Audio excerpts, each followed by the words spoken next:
मत, घबराना मत। मेरी सासू माँ जो बहुत ही बीमार वृद्ध हो चुकी है के रूप में, मेरे ससुर जी आज उनकी आंसू के साथ। मोदी का परिवार, जिस परिवार की चर्चा देश और दुनिया में होने लगी है, सोशल मीडिया के हर वाल पर मोदी का परिवार, मोदी के परिवार बनने की होड़ मची हुई है। लेकिन एक बेटी, एक पत्नी, एक बहू, एक महिला जब अपने आंखों से आंसू बहाकर यह सवाल पूछती है कि आखिर मेरा परिवार जेल में क्यों है, जवाब किसी के पास नहीं है।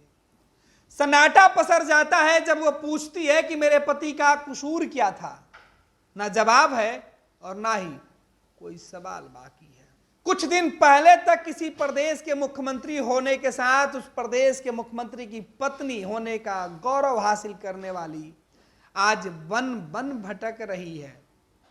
ये झारखंड के पूर्व मुख्यमंत्री हेमंत सोरेन की पत्नी है, जिसने अपने जन्मदिन के मौके पर पति से अलग रहते हुए बड़ा फैसला लिया कि अब चार दीवारी में नहीं बल्कि लोगों के बीच अपने पति के सपनों को लेकर पहुंचेंगे, सींचेंगे, लोगों के साथ मिलकर पति के लिए न्याय मांगेंगे। इस बीच परिवार और परिवार के सदस्य होने के दावे दलीलें खूब दी जा रही है। सीने पर लिखने से लेकर माथे पर लिखकर दिखाने की होड़ मची हुई है। लेकिन जिसका पति जेल में है उसके पास आखिर क्या सवाल बचा हुआ है। इन आंखों से बहते आंसुओं के हिसाब कल्पना मांग रही है।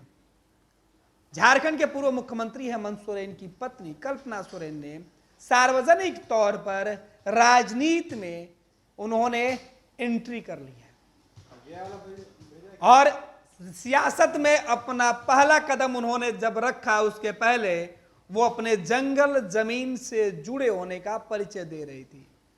वो जंगल गई, आदिवासी कल्चर के हिसाब से, परंपरा के हिसाब से पूजा किया, आशीर्वाद लिया बड़े बुजुर्गों का, और उसके बाद कल्पना ने ऐलान किया कि वो अब जेएमएम जो पार्टी है, झारखंड मुक्ति मोर्चा जो पार्टी है, उसके लिए सीधे तौर पर मैदान में उतरेंगी। लेकिन जब वो मंच पर थी, पहली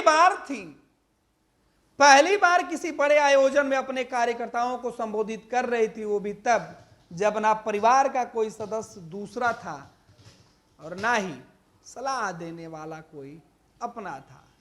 लेकिन पूरे देश को अपना बनाने की जद्दोजहद करने वाले प्रधानमंत्री नरेंद्र मोदी से एक बहू ने अपने पार्टी को अपना बनाते हुए अपने पति के लिए सवाल पूछ लिया।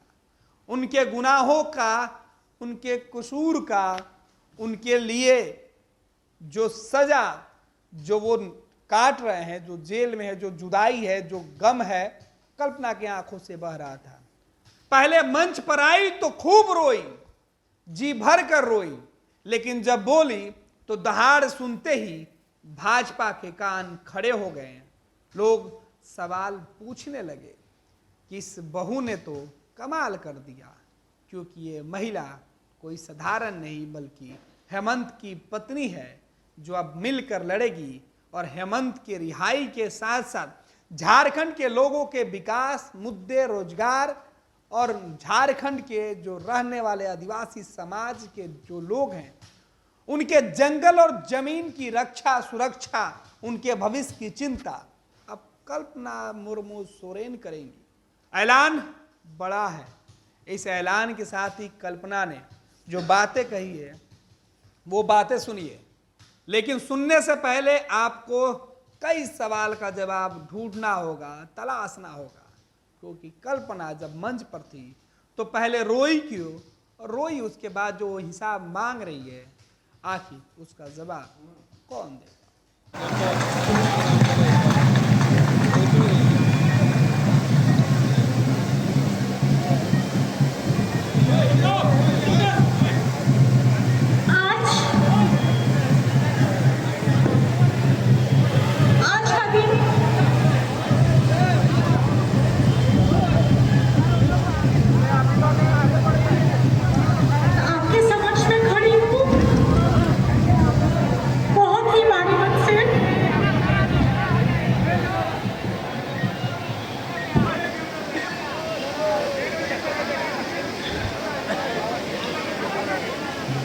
एक पिता के रूप में मेरे ससुर जी आज उनकी आंसू के साथ मेरी सासू माँ जो बहुत ही बीमार वृद्ध हो चुकी है, वो भी बहुत आहत और परेशान है। मैंने सोचा था कि मैं अपने आंसू को रोक लूंगी, लेकिन आप लोगों का रास्ते भर से प्यार देखकर, आपका स्नेह देखकर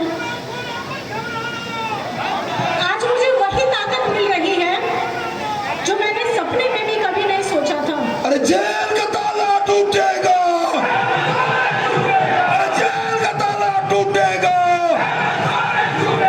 हेमंत सोरेन मत घबराना, अरे जेल का ताला टूटेगा। जय झारखंड, दिशंगुरु शिबू सोरेन जिंदाबाद, झारखंड मुक्ति मोर्चा जिंदाबाद, झारखंड के शहीद अमर रहे, जेल का ताला टूटेगा। हेमंत सोरेन मत घबराना। जय झारखंड, जय झारखंड। आज इस जुझारू संगठन जो मेरे सामने, मेरे पीछे, मेरे आगे, मेरे बाएं दाएं चारों तरफ जो खड़ा है, इसका ये आक्रोश देखकर मेरे तन बदन में तो आग लग रही है। आपके अंदर में आ रही है कि नहीं वो आवाज? तो जोर से चिल्लाकर ये बता दीजिए इस खुले मैदान से कि होटवार का जेल तक आवाज आए, आपके दादा के कान तक आवाज आए कि इतना प्यार, इतना सम्मान, इतना दिल में रखने वाला प्यार अगर है तो जोर से चिल्लाकर बोलिए, हेमंत सोरेन जिंदाबाद, हेमंत सोरेन जिंदाबाद, हेमंत सोरेन जिंदाबाद। आज जिन लोगों का ये इतना बड़ा षड्यंत्र रचा गया है, जिसकी वजह से उनको जेल का रास्ता दिखाया गया है, इसी से ये पता चलता है कि कितनी नीची घटिया सोच है ऐसे लोगों की जो दिल्ली में तो जरूर बैठते हैं, लेकिन दिल्ली वालों के अंदर दिल धड़कता ही नहीं है। क्यों? क्योंकि यहाँ बेचारे आदिवासी, दलित, अल्पसंख्यक, जिनको ये लोग कीड़ा समझते हैं, उसके वजह से इन्हें लगता है कि हम इनके साथ कुछ भी कर सकते हैं। इनकी इसी व्यवहार की से ये पता चलता है कि इनके अंदर में कितनी घृणा पली हुई है, जो हमारे पूर्व माननीय मुख्यमंत्री जी को उनके पद से उतारने के लिए भी उनको बाध्य कर दिया, उनको अपना जगह छोड़ना पड़ा, सिर्फ इसलिए ताकि झारखंड की सरकार किसी के सामने झुके नहीं। उनके अंदर में जो द्वेष था वो ये था कि झारखंड का सरकार, झारखंडी का सरकार, अपना सरकार, आदिवासियों, मूलवासियों, दलितों, वंचितों का सरकार, उनको गिराने की इनकी जो मंशा थी वो बिखर गई।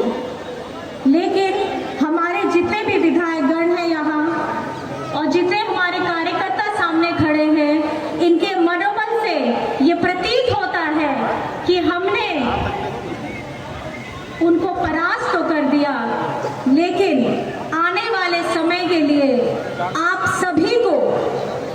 सभी को मिलकर अपने उस आशीर्वाद को वोट के द्वारा ये दिलाना है कि झारखंड कभी झुकेगा नहीं, झारखंडी कभी झुकेगा नहीं। आज 4 तारीख है, कल 3 था, कल मेरा जन्मदिन था और कल वो दिन था जिस दिन मुझे उनसे मिलने का समय मिला। ये वही शब्द है जो कल मैं जेल में गई और उन्होंने मेरे कंधे पर हाथ रख के यही बोला, घबराना मत, घबराना मत। अभी तो मैं सिर्फ जेल के अंदर हूं, लेकिन जिंदा तो हूं और ये दिन आपके इस ढोल नगाड़े, आपके तालियों से ये प्रतीत हो रहा है और वो खुद को भी गौरवान्वित महसूस कर रहे होंगे कि उनका साथ देने वाले यहाँ लाखों करोड़ों लोग हैं जो उनको दिल में रखते हैं, दिल में रखते हैं।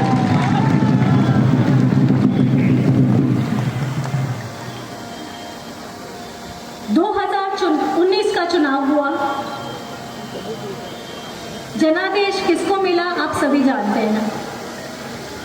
आप लोगों का प्यार आशीर्वाद मिला, हेमंत जी की नेतृत्व में सरकार भी बनी और जैसे ही वो सरकार बनी हमारे विरोधियों ने चाल चलना शुरू कर दिया। उसी तारीख से जिस तारीख हमारी झारखंडी सरकार बनी, हमारा गौरवान्वित सरकार बना जो आपके द्वारा चुना गया था।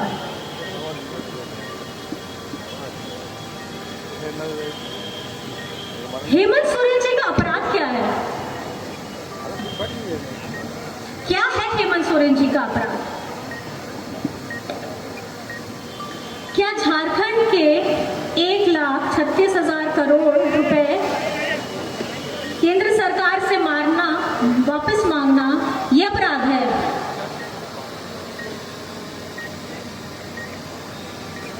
या विधानसभा द्वारा पारित 27% आरक्षण पिछड़ों के लिए मांगना क्या यह अपराध है? क्या आदिवासी सरना धर्म कोड मांगना यह अपराध है? क्या यहाँ जनभावना के अनुरूप स्थानीय नीति के बारे में बात उठाना यह अपराध है? यहाँ झारखंड की कला संस्कृति इसके काम में प्रयास करना यह अपराध है। कोविड का समय आया था जब मजदूरों को उनके हाल पर छोड़ दिया गया था, जिसकी जिम्मेदारी थी उसने नहीं ली, लेकिन जिसने जिम्मेदारी उठाई मजदूरों को बसों से, ट्रेन से, हवाई जहाज से लेकर झारखंड में वापस लाना, क्या यह अपराध था?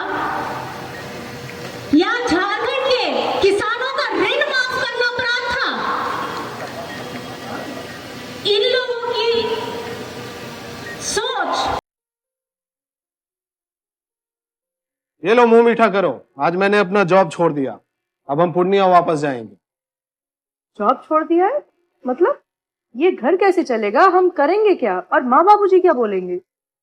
इसलिए मैं एक और मिठाई का डब्बा लाया। अपने बिजनेस के लिए लोन अप्रूव हो गया। अरे लोन अप्रूव हो गया वो तो ठीक है, लेकिन पूर्णिया में हम रहेंगे कहाँ? अपना घर भी तो नहीं है वहाँ। इसलिए तो एक और मिठाई का डब्बा अलग से लाया हूँ। हमने पूर्णिया में घर ले लिया है, पूर्णिया के ई होम्स पैनोरमा में। पूर्णिया में पैनोरमा ग्रुप लेकर आए हैं ई होम्स पैनोरमा। बड़ा घर, आलीशान जिंदगी और अत्याधुनिक सुविधाओं के संग। अरे अरे, अब क्यों मुंह मीठा करवा रही हो? क्योंकि हम घर वापसी जो कर रहे हैं। घर वापसी की खुशी पूर्णिया में ई होम्स पैनोरमा के संग। E Homes Panorama, luxurious lifestyle redefined.